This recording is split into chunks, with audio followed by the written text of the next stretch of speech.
Hey, it's been a relatively quiet week with, other than shelling at Fort Sumter, not a lot happening until this week where we have an actual sort of battle-ish, but don't get your hopes up because it's really only like 5,000 dudes against like 3,000. It's not, but it's something.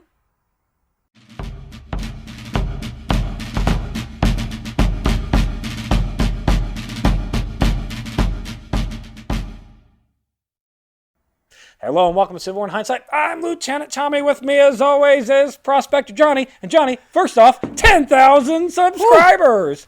Look at that. Nobody who's watching this is actually really a part of those 10,000 subscribers. No, but you guys are the ones that I want to thank dedicated. because a lot of those 10,000 are some shotgun folk that Yeah, they are some shotgun folk. You guys. But the 40 dedicated, consistent Thank you. listeners Carl Danowitz. There's Carl, he does comment quite a bit. He's the OG. Way to go, Carl. He's been here for a while. I've seen a lot of Carl Danowitz comments. We appreciate you. Yeah. But anyway, so what happens in the war? Johnny, this week opens up on the 19th with Traitor President Davis asking Admiral Franklin Buchanan what plans he has for defending the Union naval demonstration at Mobile, Alabama. And he goes, I'm an admiral with like 2 dinghies and a fucking raft. What do you want me? It's like, can I have more ships? Can you? The 2 boats that we actually have are in the Atlantic fucking around being pirates. Like, I don't know. Like, what do you want? Like, nothing. I'm going to do nothing. It's bleak, if I'm going to be honest. It's not looking good, Mr. Davis, President Davis.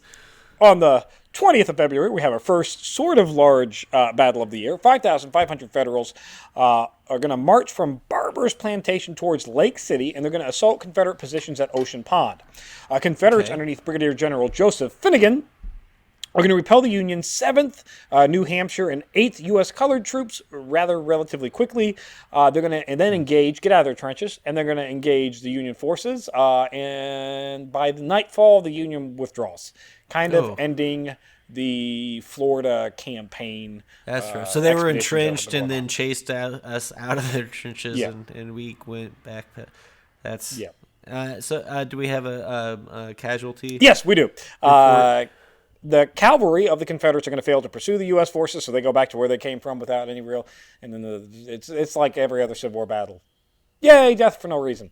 U.S. is going to lose 203 killed, 1,152 wounded, and 506 missing to Confederates' losses of reported 93 killed, 841 wounded.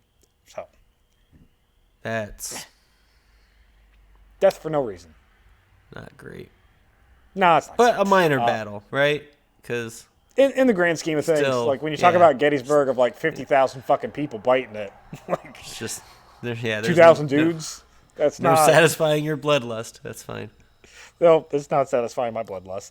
Sherman is going to begin his march back towards Vicksburg, leaving Confederates scrounging for parts to repair damaged railroads in Mississippi and then, of course, in Florida where the railroads are damaged down there as well. Yeah, where they did a number on quite a few of them. In Mississippi, we really did a number in Mississippi. It's going to take a second to so they're going to use steel and stuff and on but they don't have. Yeah, they don't have enough. Instead of on guns and weapons or ammunition or whatever? Watch our like railroads in the Civil War special we did way back in the day. Mm-hmm. The Confederacy never had enough steel and iron to maintain the railroads. They lost the war because of their rail system. Their rail system really did not help. It's a major culprit to why they lost the war. Yeah, because they're like, states' rights. I'll make different rail sizes wherever the heck I want, and if you are trying to get so much more time, your master's or your doctorate in U.S. history and the Civil War area, like that's I wrote the script was like a graduate level thesis. Basically, that being the point that the Confederates lost because of the use of railroads or the lack of ability to maintain railroads and fucking gauges. And it's stupid. Just bad. Yeah, logistics. It was a logistical nightmare, their railroads. And when they did use the railroad successfully, like getting Longstreet over from Virginia to Chickamauga, like it fucking worked. But then they're too dumb to repeat. Well, anyways, we're way off course. On the 21st, we're going to see a little action with raids from the last few weeks winding down. Trader President Davis calls his cabinet together to discuss the pressure seemingly from all directions from the north. Secretary of Treasury Chase is going to find himself in another scandal on the 22nd.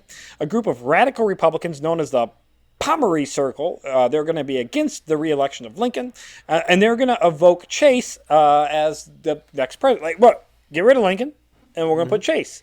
And breaking the fourth wall, you modern people at home, Chase Bank, it's, yeah. That guy. Think this asshole.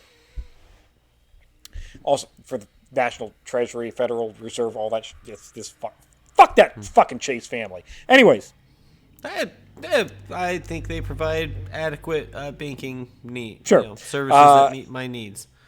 Chase swore to Lincoln that he knew nothing. Card, He's like, hey, look, I didn't know nothing about it. Here's my resignation. And Lincoln does the Lincoln thing where he doesn't.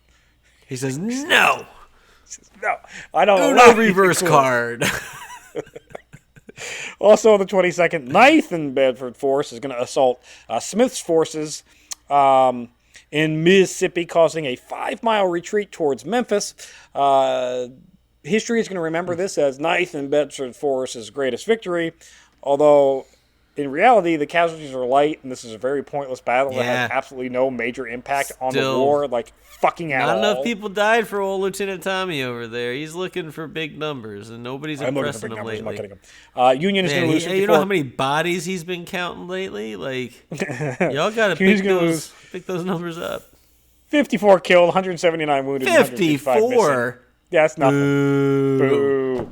I mean, that's Bedford reports his losses at 25 killed, 75 killed, 75 wounded, and like 8 or 10 missing, and those numbers are not accurate fucking at all. Oh, were you there? What? That's fine. Whatever. He goes, ish. He's like, we lost like 25-ish, and we lost like 75-ish caps or wounded, and maybe they're 8 nice or 10. Round numbers. I mean, they're nice. How do you get, like, he said, like, in his report, he goes, 8 or 10 missing. Yeah. What the fuck is it? Right? 8 or 10. You should have had roll call before the battle, and then roll call after the battle. Yeah, well, Tommy. These shouldn't be hard. No, this is, they don't know how to count. It might be that. It's the problem. They never learned. On the 23rd, we'll see Union forces underneath Thomas Avery demonstrate at Dalton, Georgia. Trader President Davis is going to attempt to reinforce Johnson and Polk's positions, but I mean, personnel are getting kind of limited at this point. You're going to have to rob Peter to pay Paul. Every time he asks Lee to move troops to the west, Lee goes, nah. He does his own thing. He's earned that, I think. You know, he had a big win. Sure, a couple big wins, a couple big losses. It's fine.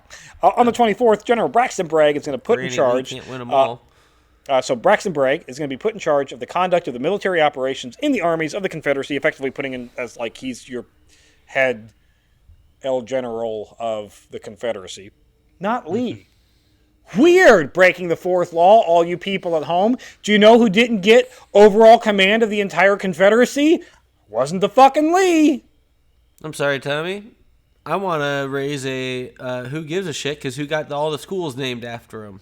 That's true. There's not a lot of Braxton Bragg elementaries.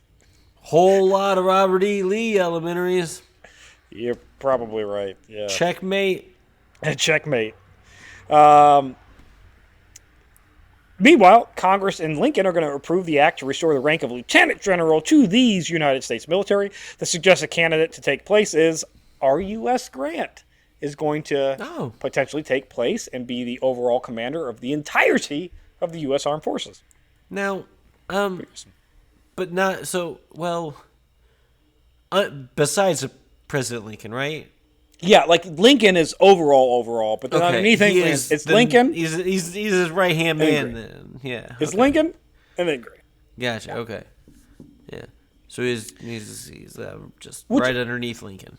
By the way, breaking the fourth wall again, this is like the first time where the president has actually taken direct control of military. Like that's, I'm just because it's fucking Lincoln. Lincoln, like you got to set him apart. Like most presidents were like, They gave all command to like a dude, like you take over it. Obviously, I don't know fuck all about the military, so you deal with it. But Lincoln's like hands in. He likes his hands in. Well, he likes the idea of being a dictator. Lincoln is also going to approve a measure to pay Union slave owners $300 for every slave that volunteers to enlist in the U.S. Army. In exchange for enlisting in the U.S. Army, the slave gains their freedom. And so, basically, it's not a choice of the slave owner to let their slave go and fight. If they're a slave owner in the North and that slave says, I want to fight for the North, Lincoln will pay you $300. Okay, so it's which I'm not up to get date to decide. On. Yeah, I'm and they're not just up like, to date. hey, I am so sorry that your slave left to go and fight in a war. Here's $300. Yes, I'm not entirely sure about the cost of slaves. It's not my business. I've never done that, but I imagine it's probably more than $300. Not according to the Key and Peele sketch that I saw. It's like $5, $10, $15, breaking the fourth $25. Wall. That's a great sketch. Anyways, the week's going to end, Johnny, on the 25th with more demonstrations at Dalton with no effect, and war still goes on, and yay. That's it for this week in Civil War in Hindsight. If you enjoy Civil War in Hindsight, check out Historic Hindsight, where we talk about all kinds of fun things like the Iranian hostage crisis, the time that we got over a war with England over a pig. We went to war over eggs at one point for some dumbass reason, or shorts. Or if you really like shotguns, don't watch those.